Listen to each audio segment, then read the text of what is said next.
Ilia Topuria just brutally, and I mean brutally, flatline KO'd Charles Oliveira at UFC 317 for International Fight Week, man. And listen, it can only bring us to one conclusion. Ilia is the most dangerous and devastating fighter in UFC history. We are witnessing a generational talent, man. We are witnessing a generational talent, and I have sat up here from the rip, dog, and I have told you this dude has got something special. He's got something special. He's got the touch of death. He's Mr. Soul Snatcher. He's the Legend Slayer, dude. This guy will take out all of our favorite fighters. I told you, I warned you. This guy is special, man. We've never seen anything like this dude. Anything like this guy. And yes, the rise. It feels like Conor McGregor back in the day. It's different. This is the pound-for-pound most devastating knockout artist in UFC history, dude. What this guy's doing is unbelievable. KOing the two featherweight goats in Volkanovski, leaving him lifeless damn near. Going out there and starching Max Holloway. We've never seen it. We've really never seen Max in that much trouble. Finishes him, KOs him. Goes out there and flatlines Charles Oliveira at International Fight Week. This dude is now officially the biggest star in the UFC. He's a global star now. The UFC's posting this everywhere, the highlights everywhere, the knockout. When the UFC goes to the YouTube page and they upload the KO after it happens, you're a big deal. You're clearly the guy. Listen, a lot of people are like, Paddy Pimblett's the next dude. He's the next dude. He talks all the shit and blah, blah, blah, which we'll get to that in a minute, him getting in the octagon and facing off with Ilia. No one holds a candle to this dude right now, man. Nobody. And that is why Ilia Topuria versus Islam, this is why we were campaigning for that fight, because they're the two best fighters in the sport, pound for pound, and they are now the two biggest stars in the organization. I think you got Khamzat up there as well. Lex Pineda is still a big name. This is the hot name right now. This is the guy that is going to start to draw big. 100%, man. This is a special talent. And everyone's so busy out here hating, not everyone, but a lot of people, man, Ilia Topuria, he's cocky, he's this, is that. This dude doesn't cross any lines. He has the utmost respect for his opponents at the end of the day. You can clearly see that. After the fight, he is gracious. This dude just understands how to draw people in, sell the fight, and he is doing everything he said he was going to do. This dude's a special talent, man. And not to mention, he's the most dangerous and devastating fighter, in case I didn't say it enough. I'm serious, man. We've never seen anything like this guy. The torque, the power that he generates on these shots. I mean, he is starching durable fighters that are known for, they're legends. They're absolute legends. So we'll get into the breakdown here. But overall, man, this card was spectacular, right? And the main event was just the cherry on top. I think this was the card of the year. Maybe recency bias, but from what I can remember this year thus far, man, I got very little sleep, dog. Because this thing, I was like, this card was insane. Absolutely insane. And to go out there, it's one thing to predict. Like I was telling you guys, he's going to go out there, he's going to starch Charles. Charles is way too hittable. It's one thing to say it. The power's going to translate. Stop talking about his size. This dude's going to be fine. But when he goes in there and actually does it, it just feels different. It just feels different, but from top to bottom, man, this card, we got spoiled with UFC 317. There was some outstanding matchmaking on this card. People were talking about, this card ain't that good. This card was fantastic. There were great matchups on here. The UFC set us up for a perfect International Fight Week, and then Ilia went out there and absolutely delivered. What an unbelievable knockout. What an unbelievable card. Let's break everything down, man, and I'm going to give my recap and reaction to every single fight on the card, but we got to start with the main event right away.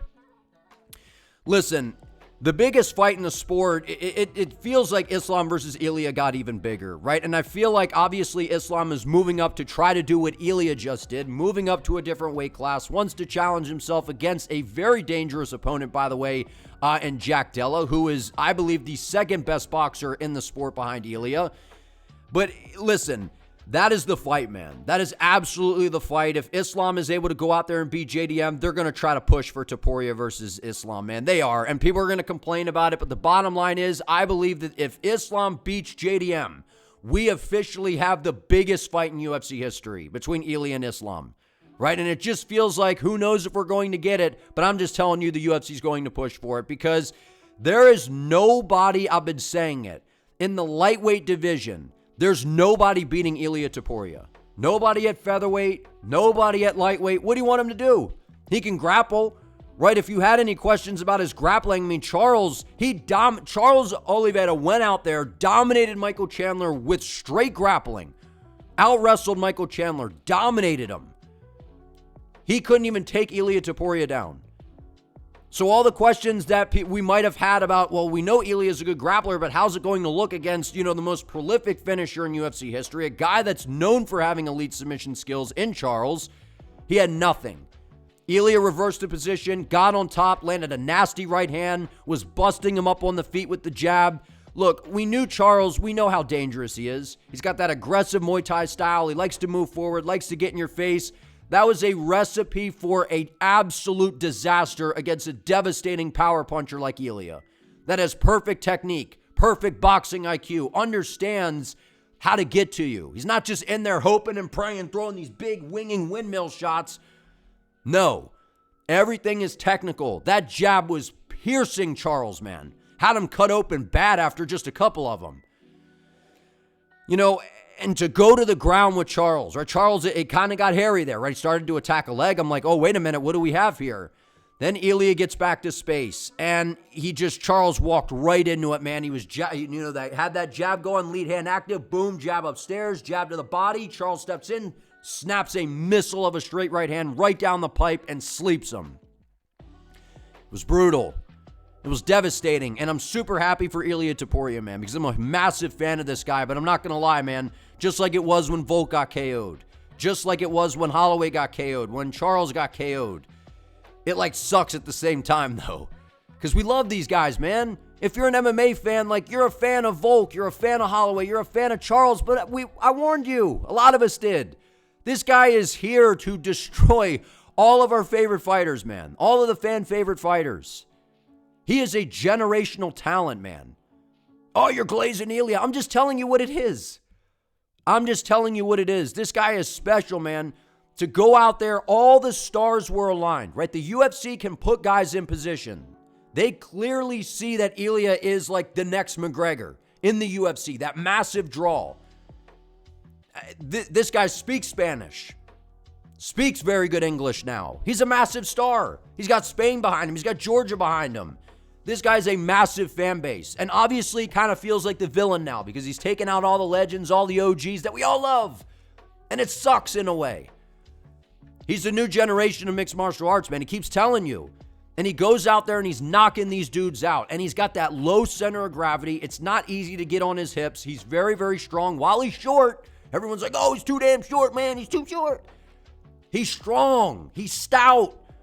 He's a very dense individual, and the power is different. I think it carries to welterweight.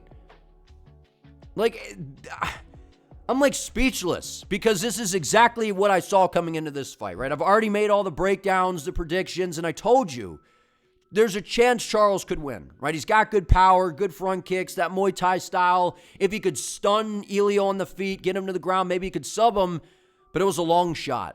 Ilia didn't even care that Charles was throwing calf kicks. He didn't even care that Charles was throwing leg kicks. And I was saying that on my live stream, as we were watching it.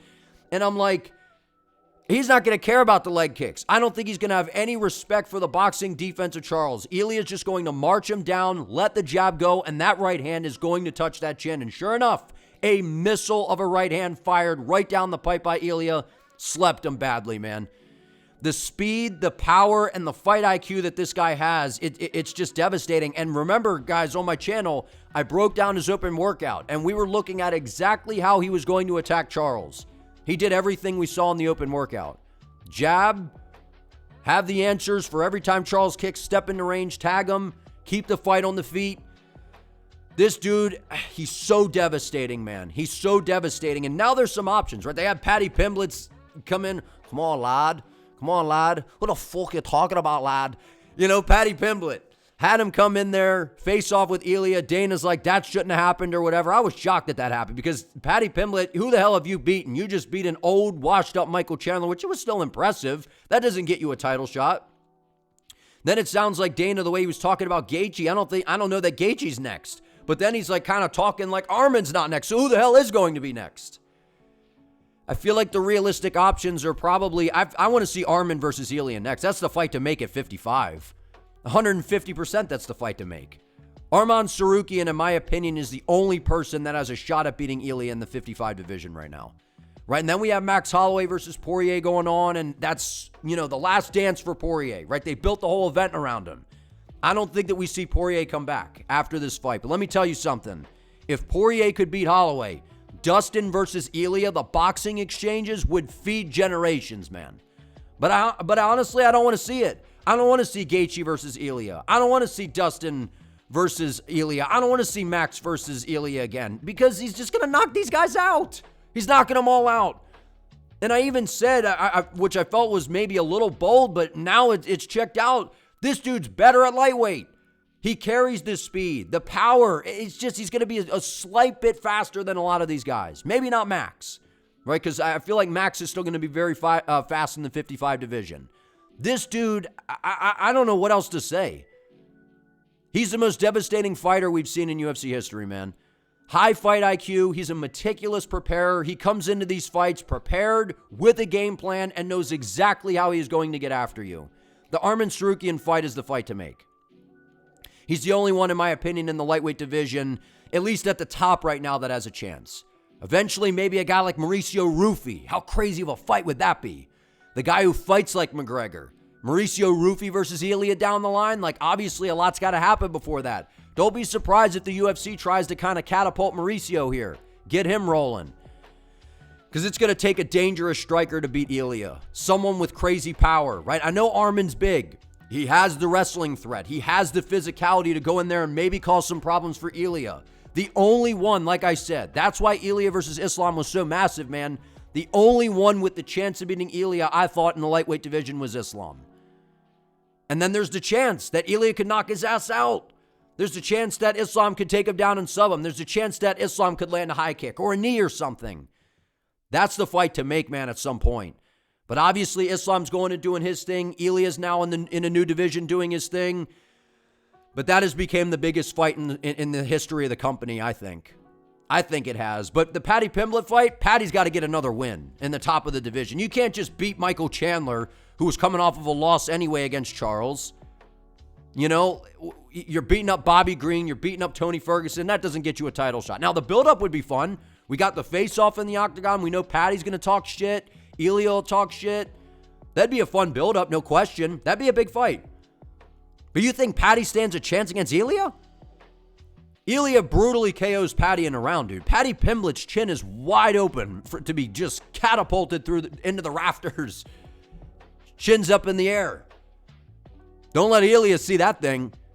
Right, what's Paddy going to take him down? Charles couldn't even take him down. Charles is better wrestling than Paddy, I'd say.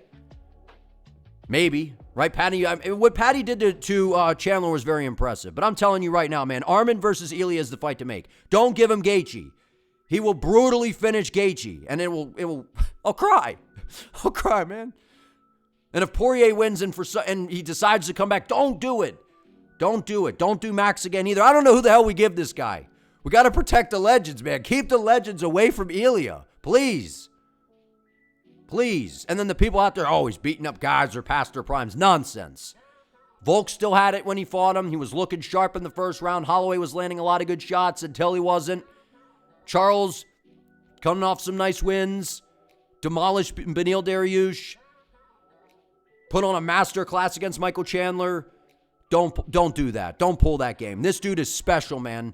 28 years of age, on top of the sport right now. He is the face of the UFC right now. Absolutely. This is what the UFC saw. That's why they booked this matchup. It was a head-on collision waiting to happen. Star power that Charles brings to the table. International Fight Week. Big moment. They set it all up for Ilia. He had to go out there and deliver. He absolutely did. This dude is a generational talent, man. He's different. I think he's unstoppable, to be honest with you. Like I said, there's only one answer to him in the lightweight division, and I think that would have been Islam. Now, if Ilia then goes up to 170 and we get that fight at 70 down the line, that's where it's interesting, because now you're talking about moving up 2 weight classes, but I'm telling you, this dude's power translates. He's a different kind of puncher. He's the pound-for-pound hardest hitter in the UFC, in UFC history. Obviously, we have Ngannou. He's a damn heavyweight. You really can't compete with a heavyweight. But pound for pound, like what we have for the rankings, most devastating puncher and finisher, I think, when it comes to the boxing in UFC history. The guy is special, man. Stop hating. Enjoy. Enjoy him while he's here. Enjoy him while he's here, man. This guy is different. KOing Charles like that? Craziness, man. Ilia Topuria is special, man. Unbelievable KO. Happy for Ilia, but again, that was hard to watch, Charles going out like that. But yeah, I want the Armin fight next. I think that's the fight to make. Alessandro Pantoja versus Kai Kara France. Look, coming into this, we all kind of figured that, look, Pantoja, he's just that guy. He's the most underrated champion in UFC history, one of the most underrated fighters in UFC history, and I actually nailed this prediction just like the Ilia one down to a T. I said Pantoja via rear naked choke in round number 3, and that's exactly what happened. We got to start talking about Pantoja as not only approaching GOAT territory for the flyweight division, but also a possible top 15 GOAT at this point, I believe. Right, and I'm going to have a GOAT list coming out soon, so stay tuned for that. But I'm telling you, man, this guy is special, dude. He's beating some good fighters. Great fighters, Brandon Moreno, Brandon Royval, Kai Kara France. Kai Kara is dangerous. Dangerous power. Good striker, good takedown defense. Doesn't matter. Pantoja levels up every time out. It's like Merab.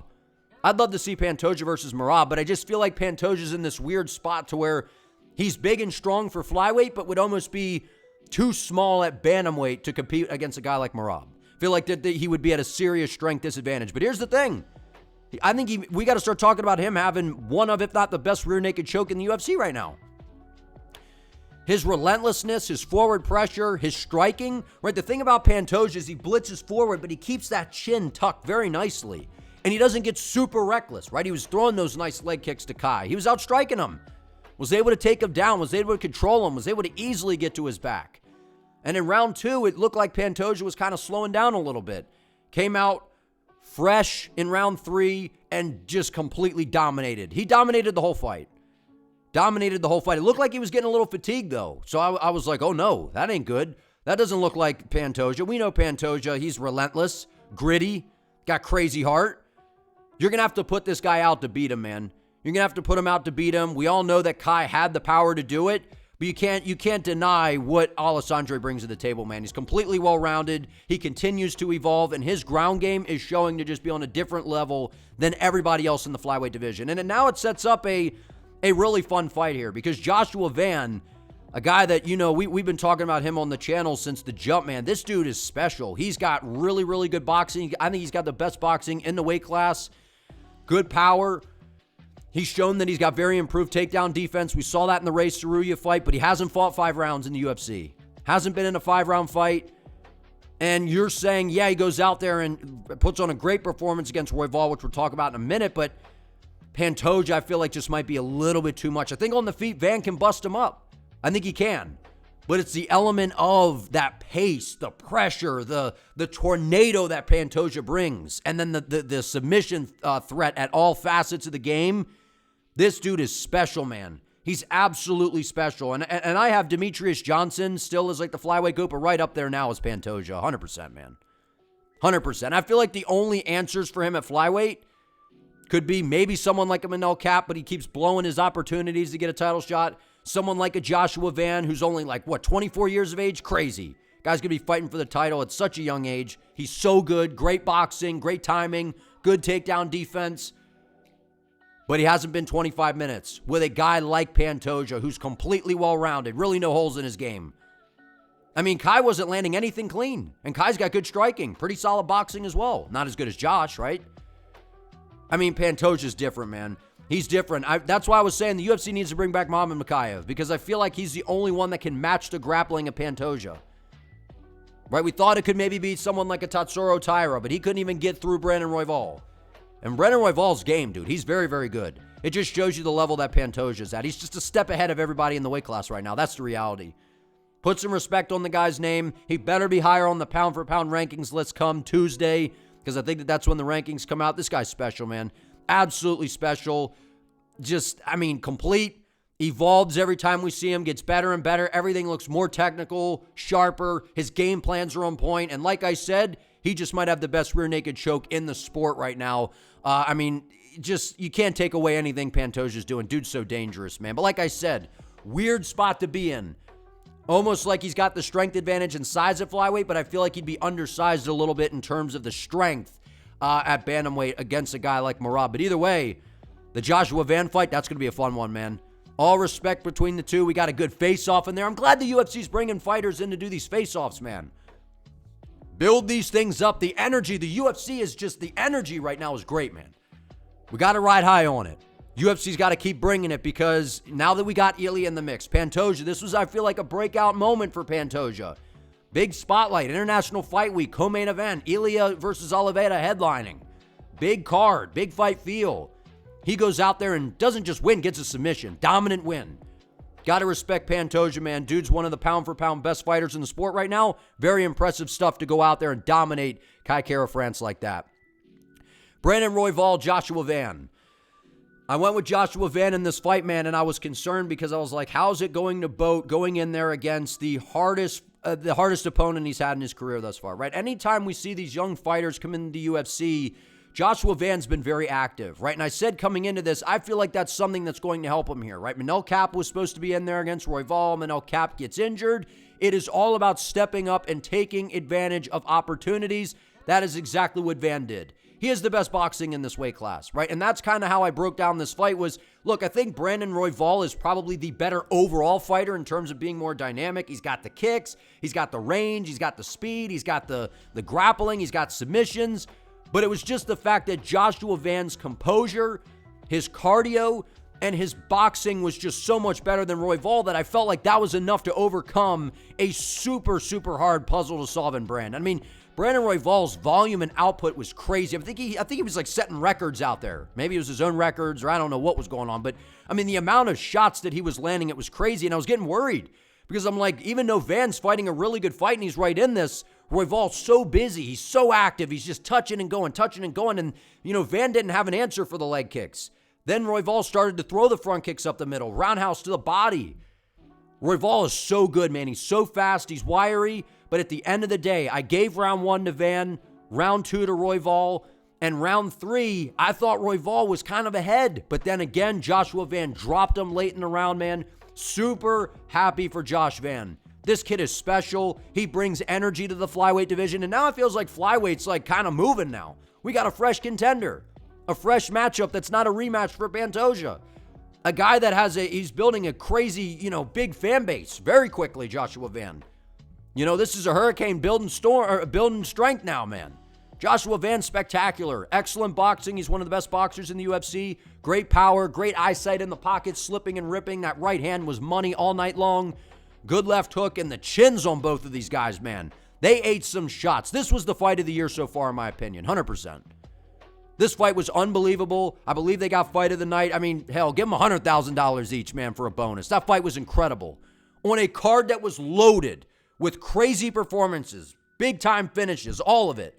This fight stood out in terms of a crazy back and forth. High level, chest in the pocket, from the outside, Van trying to gauge distance, get to the inside. This fight was spectacular. I'm a fan of both of these guys, man. Brandon Royval's got that tricky style, got the upset victory over Tatsuro Taira. A lot of people felt the experience of Royval was going to pay off in this fight. And if you ask me who looked like the more experienced guy, I mean, it didn't look like anybody.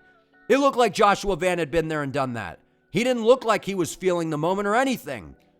Very encouraging for a young guy who's active, which again, when you're young and you're in there and you're getting these reps in, you're used to making the walk, fighting in front of fans, all these kinds of things, you will start to elevate your confidence in things moving forward. Those were things I factored in. Massive win for Joshua Van. Like I said, I've picked him in every fight since he's been in the UFC. He's only let me down one time after he was fighting very nicely until he got finished by Charles Johnson, who, like I said, one of the better strikers in the flyweight division is Charles Johnson. So very, very impressive stuff by both guys here. But at the end of the day, super happy for Joshua Van. Him versus Pantoja next. That's massive, and that's going to be a fun one. But like I said, I don't know if he's well-rounded enough to deal with Pantoja for 25 minutes. But we're going to see, man, because that boxing's different. Beneil Dariush, Renato Moicano. Man, I told you guys, don't disrespect a dude with some gray-ass hair that has the balls to call out Elon Musk and the Tesla stuff in a post-fight call-out. Listen, man, don't sleep on old man Benny. And by the way, this was utter domination by Beneil Dariush. It was 15 minutes, almost 15 minutes of pure domination, other than about 15 seconds when he got dropped by a Moicano right hand in the first round. Outside of that, Beneil Dariush absolutely dominated Renato Moicano, exposed him for how overrated Moicano is. I picked Dariush. How could you pick Dariush? I don't get this pick, man. Moicano destroyed Benoit Saint-Denis. How's he going to beat someone? Beneil Dariush is old and washed. And who Beneil lose to? He lost to Charles Oliveira, and he lost to Arman Sarukian. Big whoop. You think those guys are as you think Moicano's as dangerous as those guys? Remember when Moicano's like, brother, you think Beneil Dariush, how you going to say Beneil Dariush is as dangerous as Islam Makhachev? No, you were wrong, Moicano. You think that you're as dangerous as Oliveira and as Arman Sarukian? You're out of your mind. And I like Moicano, right? He gets on the mic, he makes things fun, and he was funny at the press conference, brought some steam to this fight. Super happy for Benny Dariush, man. Dominated this fight. And the clear difference was on the feet, he was getting a little ooga booga. I told you Big Benny likes to throw those big windmill shots, man. And I get worried because you could get clipped, and that's what happened. Moicano timed that right hand, and Moicano should have went back to the well there. He should have tried to land that right hand. But I don't know. Lack of fight IQ, I guess. Because it was landing, and it was there. He just wouldn't throw it. Dariush was landing nasty inside leg kicks, kicks to the body, kicks upstairs, some decent boxing combinations. The wrestling of Dariush was on point, man. His wrestling is super underrated. We know he's got good jiu-jitsu, but to go out there and, dominate Moicano with the wrestling and control him like that, super impressive. This was a dominant performance by Beneil Dariush outside of getting dropped by that right hand. Super happy for Benny, man. Super happy. This was a guy that was supposed to be fighting for the title at one point. And then somehow time went by and it was like, just fizzled out, and then he, fought Arman and Charles, and it felt like it was the end, and he was supposed to fight Moicano at 311. Then, Arman pulls out. They give Moicano the shot. In hindsight, I mean, he was coming off of a couple losses. They should have given Dariush the chance. He stood a better I'm not saying he wouldn't have beaten Islam, but he would have been a better fight. He would have been a harder fight than Moicano. So, great performance by Benny Dariush. Happy to see him back in the win column and exposed the overrated Renato Moicano. I think Moicano is fun, don't get me wrong, but he's definitely overrated. Definitely overrated. So, happy for Benny Dariush, man. That was a dominant performance, like I said, outside of getting dropped by the right hand, and his wrestling was on point. Peyton Talbott, Felipe Lima. Got this one wrong.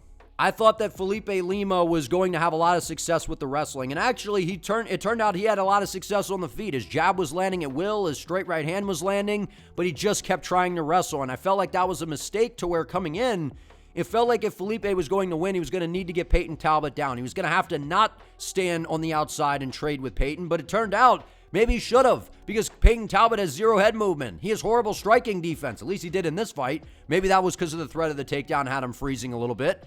Lima was landing beautiful shots, great shots. Won the first round, I thought. But then we got to see the improvements in the takedown defense of Peyton Talbott. It also shows just how good Rahani Barcelos is. A guy that no one really knew who the hell he was has just dominated Peyton Talbott for 15 minutes, beats Cody Garbrandt, and we're like, at 38, I guess this guy's kind of good. And now we're looking at Rahani Barcelos as someone who he could probably beat some ranked opposition. Because Felipe Lima, I believe he's sub Muhammad Naimov. And I'm like, look, if you're subbing Naimov and we saw what Bogdan Grad was doing, against Naimov, how good Naimov's takedown defense is. I'm like, oh, Lima should be able to out-grapple Talbott here. No. Talbott looked spectacular, man. His takedown defense was outstanding. I think his striking defense didn't look good at all. Maybe that was because he was so worried about the grappling, didn't respect Lima on the feet. I don't know what that was, but he's dangerous. Talbott, he's got, an energy to him in there. The butt vape guy, or whatever the hell's going on there. Him and Frank Ocean. I don't know. Peyton Talbott's a weird dude. But you can't deny he's a good fighter. And when you're young, you suffer your first loss. It's humbling. You were a huge favorite coming in. You kind of get embarrassed. In hindsight, it's not that bad of a loss, though. It really isn't against Barcelos. In hindsight, it's not. But it was bad at the time. Now we're seeing, okay, that's not so bad. Goes out there, shows that he can fix his takedown defense. That's massive. For a young guy to make corrections, I'm impressed with Peyton Talbott. That was a great performance, man. Happy for the guy. Got the pick wrong. I thought Felipe Lima was going to, have a lot of success with the wrestling. Shot some good takedowns. fought a very good first round, but I actually feel like he should have kept it on the feet. He was landing the better shots, I thought, at a lot of moments, right? Talbott had the volume. He was pressing forward. He was actually winning the grappling scrambles. And then Lima ending up on bottom a couple times. That cost him some of the rounds. And then continuing to try to pressure. He'd get to the single. Talbott would defend. He'd dive for, the double. And I'm like, man, I feel like he should just get to range and let that jab and right hand go. Because Lima was landing. But at the end of the day, this was a great performance by Talbott. Showed us that he's fixed the takedown defense. That was my big question coming in. And I said, listen, if I have a guarantee that Talbott has solved the takedown defense, I would pick him to beat Lima. But obviously, we didn't have a guarantee coming in. Either way, very good performance by Peyton Talbott. Fixing the holes in the takedown defense. So it seems, kid's fun, man. Can't deny it that he's definitely got some real skills. Gregory Rodriguez, Jack Hermansson. I saw Gregory Rodriguez getting a KO in this fight, but I didn't think it would be like that. It was, out of the Ilia Topuria, if that knockout doesn't happen, this is the most brutal KO on the card probably. I mean, this thing was filthy. Gregory Rodriguez didn't even have his feet fully necessarily planted and dug into the canvas when that left hook landed.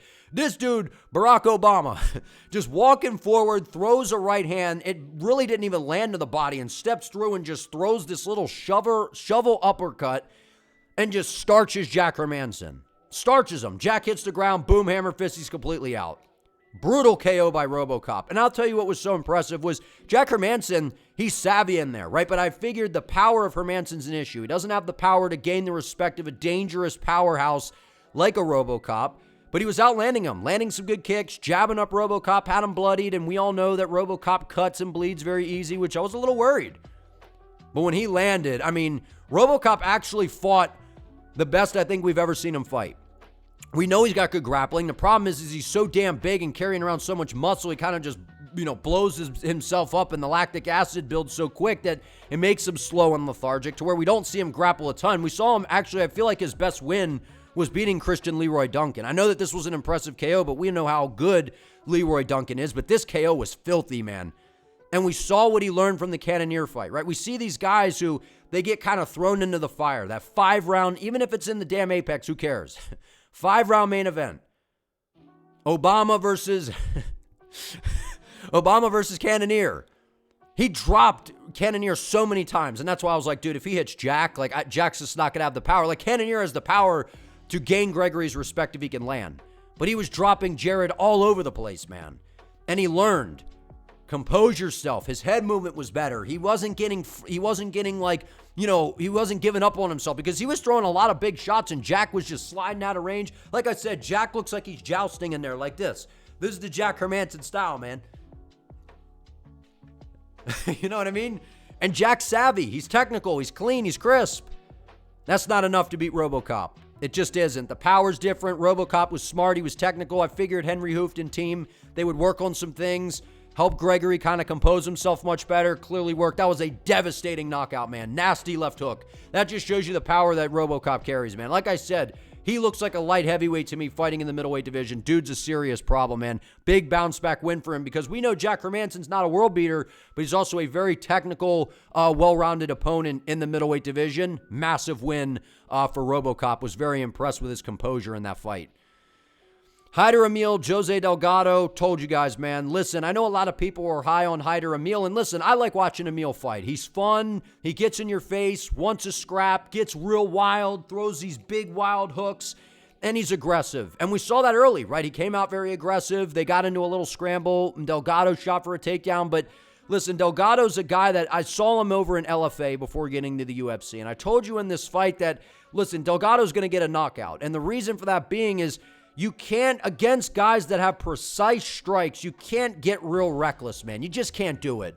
You can't do it. And Delgado, I believe he had Benson Henderson in his corner, right? So I figured when you got these young prospects with veterans like a Benson Henderson in your camp, I don't expect these young guys to be super flustered, right? I expect them to come in and feel like a veteran in there. And that's what we saw. Delgado was super calm and composed, and that knee was nasty. The knee was nasty. I figured he would knock him out with like a counter right hand or something, because we've seen Amil gets real wild, and that's why I was like, Delgado could sit on a shot and KO him. We've seen Amil get hurt. The writing was on the wall for me in this. Delgado's a sniper. He's precise. He picks his shots well. He's got great timing, good power, good speed. Hyder Amil's got power, but he's reckless and he's wild. And if you're going to throw those big wild shots and you go in there against a sniper, you're going to get sniped. Great performance by Jose Delgado, man. This guy's a problem. You know, KO on the Contender Series, I believe, right? KO against Connor Matthews. And now going out there, a guy that had a lot of hype behind him. You know, Amil was the underdog coming in. A lot of people felt like this was a great underdog pick. I just figured that Delgado's power, precision, this guy is a serious problem in this weight class. I'm a fan of Delgado, man. That was a massive win over a guy that was undefeated in Hyder Amil. I figured that fight was going to end in a finish. I thought it would be a little bit longer than that. So very impressive stuff by Delgado. Dude's dangerous. Araujo versus Tracy Cortez. Got this one wrong. Viviane Araujo. To me, she was the better fighter coming into this. At least I thought. She looked absolutely horrendous in this fight. She looked horrible. She didn't even look like UFC caliber. And you said, Tracy Cortez, dude, she looked great. Tracy Cortez didn't do anything special. She didn't do anything special. Viviane Araujo looked like she had no idea Tracy was going to try to grapple. Tracy's hands looked kind of fast. She wasn't doing much. This was just a matter to me of, yeah, Tracy did enough. She showed that she's actually got some decent skill. But Araujo just, she sucked. She was flat. She was horrible. It's like she didn't even try to win, right? And ever since she got taken down in the first round, she wouldn't let her hands go. And I'm not sure if Viviane knows this, but if you're losing after the first round from the grappling and it's like, oh, well, I don't know if I should open up, you're down one round. So that doesn't mean get more conservative. That means you're just going to go down 2-0. Now you're going to need a finish. Horrible performance by Araujo, man. Was incredibly disappointed because I thought she had all the skills to upset someone like Tracy Cortez. But at the end of the day, Cortez showed pretty good wrestling, was dominant there, and on the feet, she was just quite a bit faster and outlanding Araujo there. So good performance by Tracy Cortez. Very disappointing from Viviane. She looked horrible. Terrence McKinney versus Slava Klaus.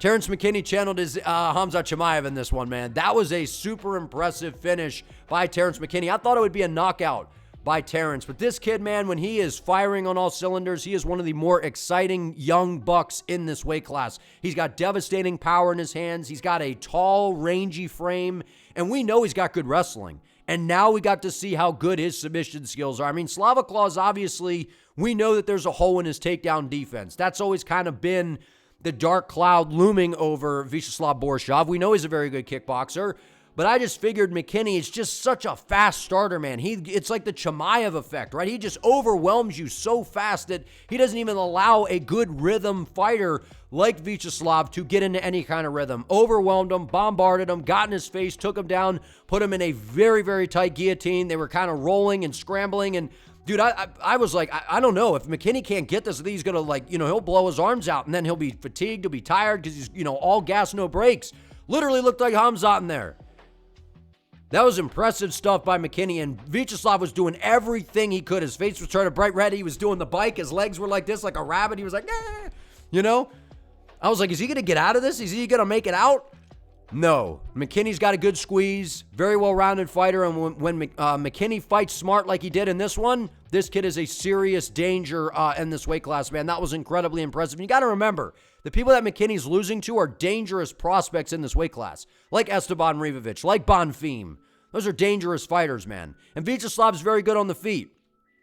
But I just saw the opportunities for Terrence McKinney to pounce on him early. I thought it would be a knockout, but to get a submission, unbelievably impressive. And again, I like watching Slava fight, but I don't know, man. I'm not quite sure what's left for him. He just doesn't have the answers when it comes to defending against the grappling. Early prelims, Niko, Price, Jacobe Smith. We all expected, I think, Jacobe Smith to win this fight, but I was actually impressed that Niko Price was able to survive and make it through the first round. And I'm not going to lie, man. I was deeply concerned as this fight started to progress because I'm like, Jacobe Smith was taking some deep breaths, right? And I didn't understand because he was landing some devastating shots in the first round where he clearly was way faster than Niko. We know Niko's got that awkward-ass build. Look at his shoulders. He's got these long arms, walks around, kind of like a totem pole or whatever. Like, I don't know, like a flamingo. He's kind of bobbing around out there. Like, I don't know. Niko Price is slow. There was a significant speed advantage on the side of Jacobe. Was landing some nasty shots. We got to see. We knew Smith has a outstanding collegiate wrestling background. Came into this. I figured he was going to, have the advantage there. But you have to be careful because Price is, he's got that savviness to him. He's been around the block. And look, he was looking for some submissions. And I was like, oh, wait a minute. We got an armbar here. We got a triangle. But Jacobe Smith defended very well. He was doing a great job listening to his corner. This was a very, very good fight for Jacobe Smith. And I thought he was going to obliterate Niko in the first round. Knock his ass out. I'm like, if you're knocking out Preston Parsons, I feel like you could sleep an old, slow Niko Price in the first round. But we saw Niko, durable, was able to make it through. We saw some good groundwork from Smith. And I feel like this was a good fight for Jacobe. Get some time under his belt. You know, faced that adversary of getting a little fatigued, but we saw him get a second win in the second round. And the way that he took him down in transition when Niko tried to scramble and he got to the back and locked in that rear naked choke, that was fast, man. That was really, really fast. This is a guy to keep your eye on, man. We know he's got good wrestling, but again, in MMA, how does it transfer over? That's always the question. He's clearly got good submission skills, was very defensively responsible against the guard in Niko Price, and on the feet, he's got crazy power, good hand speed. I feel like he should have kept it there, though, right? But I like the grappling reps for him against a guy like Niko Price, right? So this was a very, very big win for Jacobe Smith. I like the ring time for him. Faced a little fatigue. Those are all the things I feel like a young fighter should deal with early on before you start getting into the ranked opposition and those tougher opponents. So big win from Jacobe Smith because at the end of the day, we all expected him to win this fight. I felt like it would be in the first round. But to see it go on, him face the fatigue, continue to bounce back and move forward and do his thing, very impressive stuff by Jacobe Smith and locking in that submission. That was lightning quick, very impressive. Last but not least, Jonata Diniz versus Alvin Kleins. Listen, I'm more impressed with Alvin Kleins than I am with Jonata Diniz.